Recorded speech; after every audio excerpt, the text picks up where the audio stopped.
6 goals, 1 hat trick, and a whole lot of swagger. Was this the team that Culers have been waiting for all season long, or were Barcelona just a bit lucky that they got a red card and were able to take advantage of a team with a lot of different issues in Olympiacos?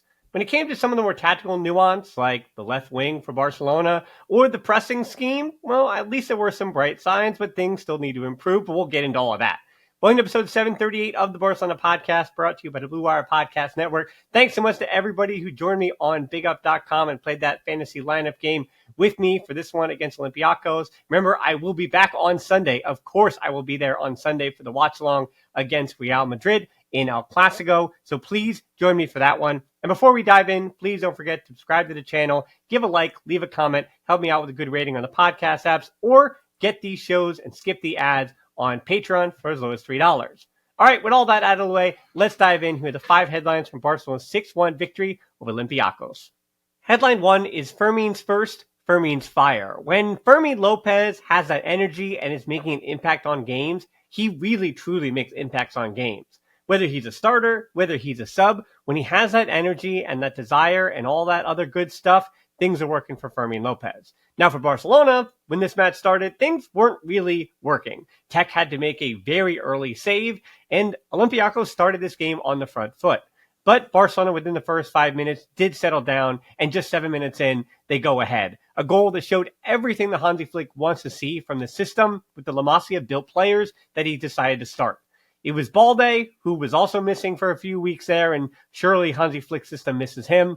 He had a clever outside of the boot pass after bypassing a player, goes right into the middle. Fermin turns, finds Lamine, who twists Olympiacos defenders inside and out into knots. And when the chaos had all settled, it's Fermin again. Left-footed strike, important here because he's a right-footed player. Left-footed finish, it's 1-0 Barcelona. And as Barcelona did find some control after that first goal, they settled in, said it was a nervy finish, but they did settle in after the first goal. And a lot of the attack, believe it or not, I know people are worried about Lamine on the right. I'm not so worried about him. It's more he's regaining his fitness. I'm fine with that. And even if he's conserving his energy for El Clásico, fine by me. Yeah, if Lamine isn't fully fit and was just kind of going through the motions, again, that's fine on a day like this, but hopefully he can recover for El Clásico. Same thing with Koundé. Koundé probably deserves some kind of rest. And he also last season, remember, struggled in October and November. It's the same thing today. So I was totally fine with so much of Barca attack going down that left side through Balde or through Dro or Fermin deciding to overload. Same thing with Pedri or Clásico, whoever was coming out to the left, overload the left side and attack Olympiacos that way. And it was working to good effect. They said the energy from Fermin dropping in on the left side or deciding to be that false 9 going forward when it would be Marcus Rashford to drop in. Really good movement, I thought, through that left side. And Rashford also wants to head to his left. And all of that energy, as I said, was really kicked off by Fermin Lopez deciding to start this match like a bat out of hell. Headline 2, Pedri the engine, Dro the artist. Now, while Fermin Lopez was the energy and the motor in this game, it was Pedri that you could say dictated the entire rhythm of that first half. And while Fermin was dealing with the spotlight, Pedri was the one who, while he was missing some small passes here and there, he was still finding a way to dictate play without De Jong. The second goal started because of Pedri's defensive acumen, not just his offensive acumen. He flew into a tackle knowing he was going to get hit. He won the ball, and that kicked off a chain of passes that showed Barca's young core at their very best. It was Pedri with the tackle right into the feet of Dro. Dro decided to turn infield, so he wasn't afraid of the moment. He decided to turn infield, go right to Fermin Lopez, who was able to get it back to his left foot on the right-footed cushion, back to his left. And then Fermin Lopez has now 2 left-footed strikes with his non-dominant foot. It's 2-0. What was most exciting between Fermin and Dro, maybe it is that they're La Masia built, but is that Dro was much, much more comfortable as that inverted left winger than he was in his first appearance, the 45 minutes he had against Real Sociedad. He just looked more comfortable with the sideline. Instead of being an extra defender for him, it seemed like he had a little more space to express himself and work with. And he wasn't so congested in that middle of a bunch of big bodies and big humans to tackle him and make things difficult for him. What I think it was is that a technical small player like him likes the fact that he can choose when to move centrally, as opposed to feeling like he has to be that linchpin in the middle of everything in the center of the park as the cam. Where he winds up in the future, I think is still very much unknown as he continues to improve. But right now, him as an inverted left winger is useful to Hansi Flick. And I hope he continues to improve in that way. And it's also a reminder, too, if you want to find criticism in Dro's performance, I would say don't do that. This is a very young FC Barcelona team, and I know people are afraid of controlling all those things. And yes, there are all these players that have had plenty of minutes in their Barcelona career already. Cubarsí is already sitting on almost 7,000 total minutes in his Barcelona career. A reminder that even Yaya Touré had just 9,000 total. So it tells you where Cubarsí is already getting in terms of minutes in his career, and he is still just 18 years old. He'll be 19 in January. But yes, between all the young players, only Szczesny really pulled up that average age of the squad today. The average age was 23 years old. But again, only because Szczesny is 35. Without Szczesny, the outfield players were just 21.8 years old. So a lot of compliments for this 11 for all the little things that they did that you'd expect of more experienced players. Interchanging up top, constantly moving, dragging defenders, and then finally giving Barcelona that versatility both in verticality and in horizontal space that Flick has been wanting. And the fact that Dro is a part of that and was able to deliver on his first Barcelona assist in his first Champions League start and first Champions League appearance is all great for the ever-improving 17-year-old. And for Pedri, while I don't think the personality of Pedri fits the armband, you could tell that his leadership certainly set the tone in that match. And yeah, while he had some early mistakes, that's fine because he shook them off the same way Barcelona did, and he settled into that contest. Headline 3 is a scare and a lesson. It wouldn't be a Barcelona match in 2025-26 without a little bit of drama. And that's what Culers retreated to not long after halftime. And it was Olympiacos to pull one back. It was Podence into El Khabi for the header. Balde didn't close out the cross, and El Khabi went right between Cubarsí and Eric. Nothing that Tech could do about it. But instead of the goal, that goal was offside. So it's called off. But fortunately for Olympiacos, it was a handball. This one is clear as day. VAR told the ref to look at it, and yeah, he had his hand in an unnatural position, wasn't looking at the ball. This is a correct call. So El Khabi, while he had to also get the PK, he definitely earned his goal, and that was one back for Olympiacos. For Eric Garcia's performance today, the one thing I will say is, yeah, Barcelona won 6-1, and I thought that was the worst match of Eric's season so far. And it seems like Hansi Flick will be going with Ronaldo Araujo for El Clásico, and maybe Eric had that in the back of his mind a little bit. Now, unfortunately for Olympiacos, who they were really unlucky on the day, not just the refereeing stuff, but losing your most important attacking piece in Chiquinho in the first half through an injury, that's just tough. And then feeling like nothing really was going your way, especially the second yellow. Is it a yellow? Yes. Is it harsh enough to be a second yellow on Santiago Heze with that contact with Clásico? Maybe, maybe not. But in this situation, it was. And the ref gives a second yellow. It's now a red, so he's off. And that, of course, means with Olympiacos down to 10 men, with Barcelona figuring some things out on the press and playing with energy, it could have gotten ugly, and it did. Headline 4 is Lamine's cool, Rashford's ruthless. While Barcelona didn't immediately respond, it took a little bit there as Dro headed off for De Jong. Again, a good performance for Dro. And De Jong playing a little bit farther forward as well, something that Hansi Flick has been unafraid to do. Well, last year when he came back, but then against Girona, and now here against Olympiacos, Clásico and Pedri stayed deeper, so De Jong did add some fluidity to that front four, but it also did take a few minutes for all of that to settle in. But Barcelona survived any bit of 10-man Olympiacos action, and on the other side, they were fortunate, maybe fortunate again, 50-50. Please let me know, was this actually a penalty? I do think so.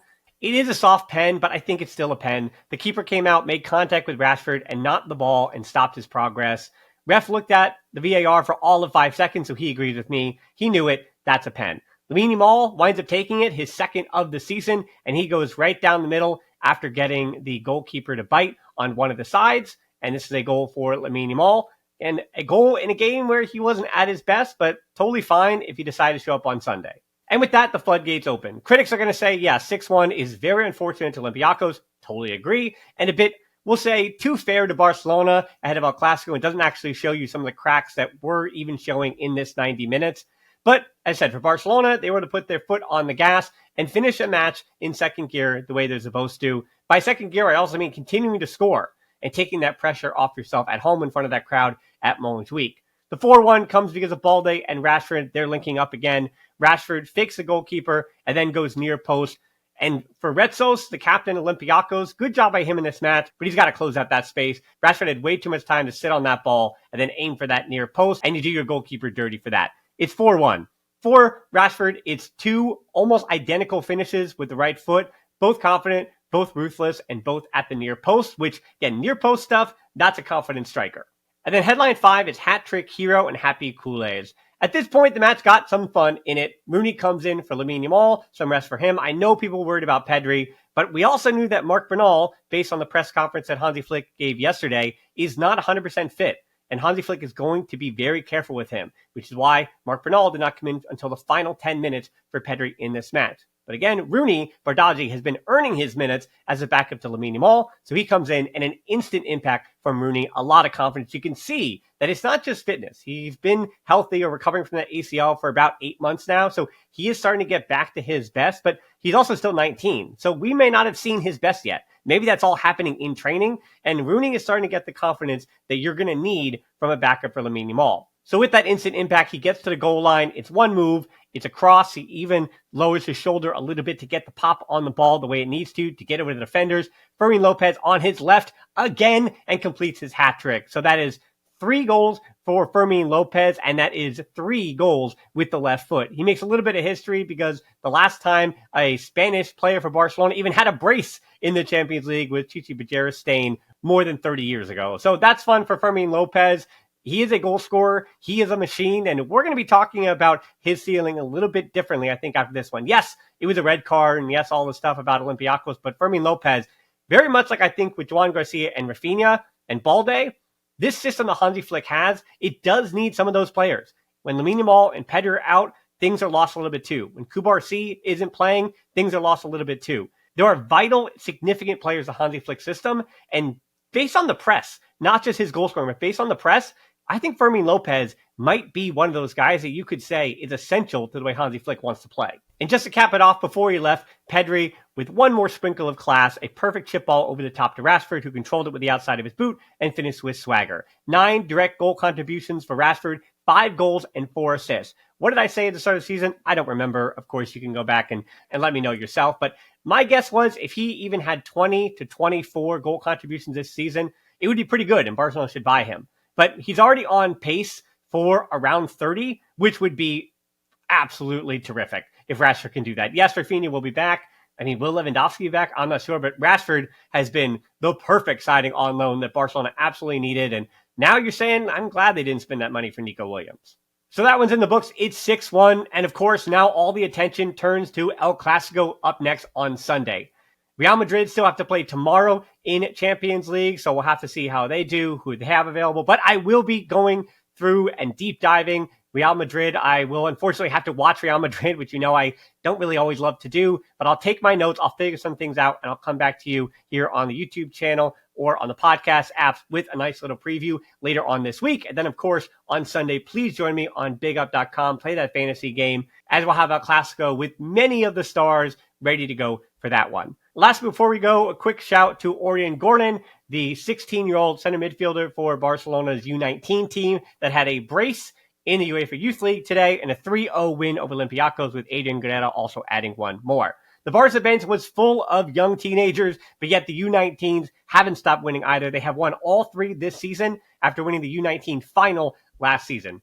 This season, if anything, yes, Rooney Bardghji is not from the academy. No, Pedri is not from the academy. De Jong, and even Juan Garcia not from the academy. But it does feel like Barcelona's way back to Champions League glory and success and all those things. If today proved anything, yes, it was against Olympiacos, and yes, there was a red card, but it did prove that energy, pressing, grit, Hansi Flick system, you're going to need those academy players to grow into the stars that we know they can be. So hopefully El Clásico this weekend will make a few stars. Please subscribe to the YouTube channel so you don't miss any of the content, or give me a good rating on the podcast apps. Get these shows and skip the ads on Patreon for as little as $3. That's a way to help me out as well. And as always, until next time, Forza Barça.